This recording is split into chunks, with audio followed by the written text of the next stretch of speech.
Hello viewers, আসসালামু আলাইকুম। Welcome back to Khadija's creative hand channel. আশা করি সবাই অনেক ভালো আছেন। আজকের ভিডিওতে কালো রঙের এই ইয়োকের উপর হাতের কাজের ডিজাইনটি ড্রয়িং আপনাদের সাথে শেয়ার করব। ফ্রি হ্যান্ডে ডিজাইনটি ড্রয়িং করার জন্য আমি সাদা রঙের ডায়মন্ড কালার পেন্সিল নিয়েছি।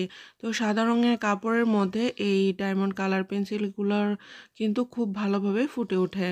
লাল রঙের সুতি ভয়েল কামিজের মধ্যে কালো রঙের ইয়োগটি আমি শেপ করে সেলাই করে নিয়েছি।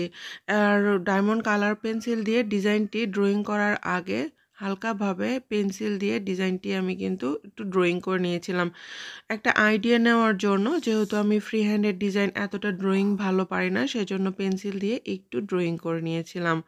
খুবই সহজ একটা ডিজাইন ড্রয়িং করেছি যেন খুব তাড়াতাড়ি সেলাইটা কমপ্লিট করতে পারি। লাল কালোর কম্বিনেশনটা কিন্তু সবসময় অনেক বেশি ভালো লাগে।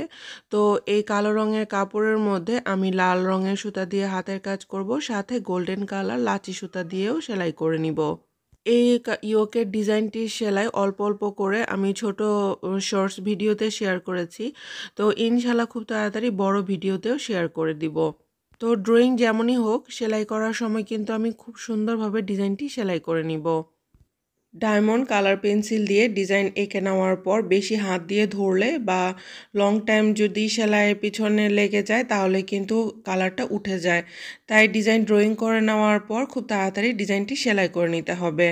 কালো রঙের বা যে কোনো কড়া কালার কাপড়ের মধ্যে ডিজাইন ছাপ দেওয়ার জন্য আমি সাদা কার্বন পেপার ব্যবহার করে থাকি। আর ফ্রি হ্যান্ডে ডিজাইন ড্রয়িং করার জন্য এই ডায়মন্ড কালার পেন্সিলগুলো ব্যবহার করে থাকি। এছাড়াও কিন্তু বিভিন্ন ধরনের জেল পেন এবং হিট ইরেজেবল পেনগুলো আছে, আপনারা চাইলে সেগুলো ব্যবহার করতে পারেন। এই তো আমার বুকের ডিজাইন কিন্তু ড্রয়িং করা শেষ। এখন যেখানে ফাঁকা জায়গাগুলো ছিল সেখানে এভাবে লতানো ডালের মতো এঁকে নিব।